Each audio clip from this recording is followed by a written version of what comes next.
Beyond homeopathy में आपका स्वागत है।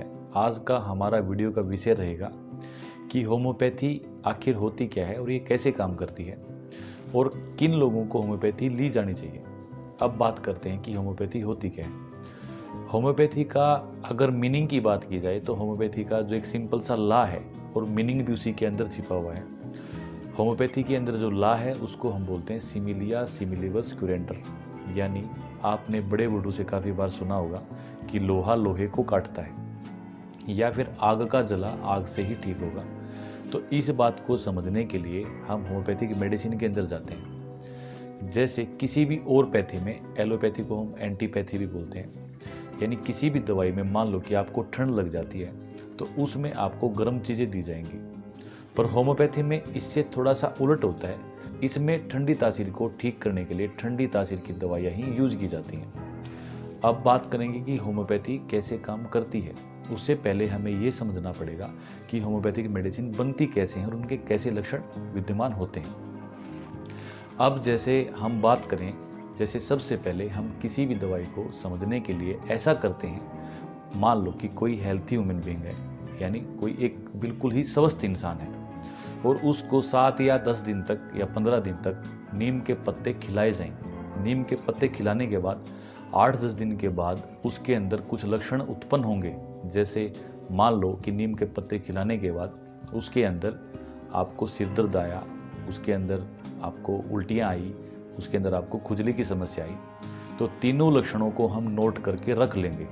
और जब किसी एक बीमार इंसान में यही लक्षण प्राकृतिक अवस्था में रहेंगे, यानी बीमार इंसान में किसी को उल्टियाँ भी पड़ सकती हैं, सिर दर्द भी आ सकता है, खुजली भी हो सकती है, तो जब तीनों लक्षण एक बीमार इंसान के और तीनों लक्षण अगर एक हेल्थी ह्यूमन बीइंग के, स्वस्थ इंसान के आपस में मिलते जुलते हैं, तो हम उस इंसान को नीम के पत्ते खिलाएंगे और वो इंसान, बीमार इंसान ठीक हो जाएगा। इस बात का ये मतलब है कि जिस दवाई ने जो लक्षण उत्पन्न किए वही लक्षण अगर बीमार इंसान में है तो उनको वो दवाई ठीक भी करेगी। अब बात करेंगे कि होम्योपैथी आपने कई बार सुना है कि साइड इफेक्ट नहीं करती। हाँ, ये सत्य बात है कि होम्योपैथी साइड इफेक्ट नहीं करती, पर कैसे नहीं करती। मान लो कि नीम के पत्ते के लक्षण आपके अंदर आए और आपने पीपल के पत्ते उसको खिला दिए, यानी पीपल के पत्तों का हो सकता है कि कुछ और 1-2 लक्षण छोड़ के सारे उलट लक्षण हो, कुछ और लक्षण उसके अंदर हैं। तो नीम के पत्ते जिस इंसान को खिलाए जाने चाहिए थे और उसको पीपल के पत्ते के खुद के लक्षण और ज़्यादा ऐड हो जाएंगे। ये होम्योपैथी का साइड इफेक्ट इस तरीके से आप समझ सकते हैं। यानी आपके अंदर जो लक्षण पहले से ही थे और उसके अंदर दूसरी किसी और गलत दवाई के और लक्षण आपके अंदर आ जाएं, तो ये साइड इफेक्ट कहा जा सकता है। अब हम समझने की कोशिश करेंगे कि होम्योपैथी अगर ऐसा करती है तो फिर लोग इसको क्यों लेते हैं, क्योंकि उनके दिमाग में सिंपल सा एक आइडिया है कि होम्योपैथी कोई भी गलत चीज़ नहीं करेगी, साइड इफेक्ट नहीं करेगी। और वो कहीं भी यूट्यूब की वीडियो देख के, जैसे मैं वीडियो बना रहा हूँ, या कहीं और वीडियो देख के वो क्या करेंगे कि किसी भी, जैसे हमारे पास पेशेंट आते हैं, बोलते हैं कि जी ये दवाई हमने सुनी थी, क्या ऐसे नहीं ली जानी चाहिए।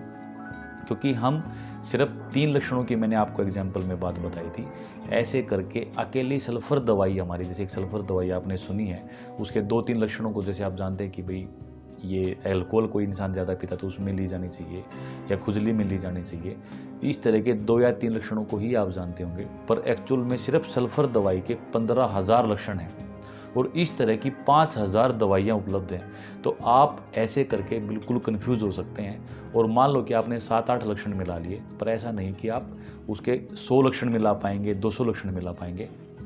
यानी जब तक आप एक होम्योपैथिक कोर्स के थ्रू नहीं जाते, जब तक आपको 3-4 साल का होम्योपैथिक कोर्स करने के बाद अनुभव प्राप्त नहीं होता, तो आप हमेशा गलत दवाई का ही चयन करेंगे और आपको उस दवाई के और लक्षण ऐड हो सकते हैं। इसलिए होम्योपैथी की सेकंड बात हमने ये समझी कि कभी भी ऐसे दवाई नहीं ली जानी चाहिए। तीसरा हम देखते हैं कि सभी लोग क्या कहते हैं, हमें एक प्रकार से ताना मारते हैं, सार्कास्टिक एक व्यू रखते हैं कि जी वही मीठी दवाइयाँ आपने उस इंसान को दी थी, वही मीठी दवाइयाँ आपने इस इंसान को दे दी और मुझे भी ऐसी ही दवाइयाँ दी थी। यानी आपको ऐसा लगेगा कि लगभग 10 लोगों को हमने सेम तरह की मेडिसिन दे दी। अब बात करेंगे कि मीठी गोलियाँ क्या होती हैं। मीठी गोलियों को आप सिंपल चीनी के दाने मान सकते हैं। ये एक मीडियम है, ये कोई खुद में एक दवाई नहीं होती। हम क्या करते हैं कि जो वो मीठी गोलियां हैं या मीठी चीनी के दाने हैं उसके अंदर अलग अलग तरह की दवाइयाँ टपकाते हैं। यानी जब आपके, जैसे आपने ऐसा देखा है कि कई लोगों को टेस्ट पसंद नहीं होता, जैसे छोटे बच्चे हैं या कई ऐसे इंसान हैं जिनको सिरप में या टैबलेट में किसी भी फॉर्म में मेडिसिन पसंद ही नहीं होती, उसको ईजी तरीके से लिया जाए, और सिर्फ ईजी तरीके से लिया ही नहीं जाए, उसको आप इजीली कैरी कर सकें। क्योंकि अगर आप होम्योपैथिक मेडिसिन की 4-5 बोतल जेब में रखेंगे या कहीं भी रखेंगे आपको दिक्कत आ सकती है। तो उसको हम एक प्रकार से पोर्टेबल बना देते हैं और उसको टेस्टफुल बना देते हैं ताकि आपको दिक्कत ना आए। इसलिए आपको ऐसा लगता है कि वही मीठी गोलियाँ उसको दे दी, वही मीठी गोलियाँ मुझे दे दी, पर आप यकीन मानिए, और उसमें आप देख भी सकते हैं, किसी डॉक्टर से पूछ भी सकते हैं, और जब वो मेडिसिन बनाता है तो आप वहाँ पे जाके भी देख सकते हैं। हर इंसान के लक्षणों के अनुरूप अलग अलग दवाइयाँ होती हैं और अलग अलग लोगों पे अलग अलग तरह का काम करती हैं। अब एक मिथ और होता है कि जैसे मान लो किसी इंसान को सिर दर्द आया, किसी इंसान को पेट दर्द आया, तो सिर्फ सिर दर्द की अवस्था में उस इंसान के सिर दर्द के ऊपर हमारी कम से कम 300 या 400 दवाइयाँ हो सकती हैं। मान लो कि किसी इंसान को सिर दर्द के कारण काफ़ी तेज़ परेशानी है तो उसकी दवाई अलग है, सिर दर्द के कारण कम परेशानी है तो दवाई अलग है, सिर दर्द के कारण आँखों में कोई दिक्कत साथ में है तो उसकी दवाई अलग है, सिर दर्द के साथ उसको अगर बुखार है तो उसकी दवाई बिल्कुल अलग है। यानी जैसा सिर दर्द है, जैसी सिर दर्द के साथ एसेसरी लक्षण है, वैसी वैसी दवाइयाँ चेंज होती रहती हैं। ये नहीं है कि आपके सिर दर्द की दवाई आपके घर में किसी और के सिर दर्द की दवाई बन सकती है। इसलिए होम्योपैथी दवाइयों को किसी एक बीमारी में अलग अलग इंसानों पे यूज नहीं किया जा सकता, उसके हमें लक्षण ही मिलाने पड़ेंगे। आज के लिए धन्यवाद।